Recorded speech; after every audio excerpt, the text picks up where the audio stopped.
First, open storage setting. Here, make sure you have this storage sense enabled so that your Windows can automatically free up space by deleting temporary files and managing locally available content.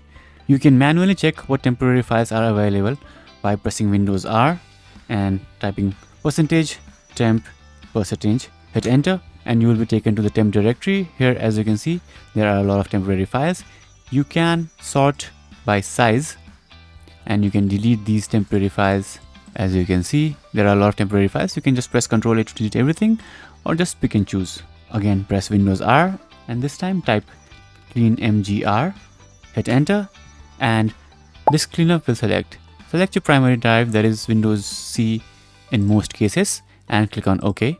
Here, it will give you the option of deleting temporary files, deleting shader cache, file optimization, and so on. Here, as you can see, recycle bin contains 3.13 GB.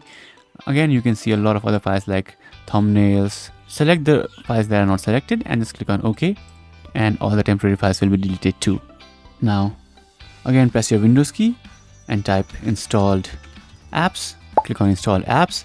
Here you will see all the applications that are installed in your system, and some of which might be occupying large space, but you might not need it. So just click on this 3 dots next to it and click on uninstall if you see any app that is not required by you. And finally, recycle bin, as we have already seen, takes a lot of space. So if you normally delete a file, it is not actually removed from your system, it is just moved to recycle bin. So what you can do is you can open recycle bin and here click on empty recycle bin and all the files will be deleted too, and you'll have free storage. So these are the quick methods to free storage in your Windows system. If you have any questions, let me know in the comments below.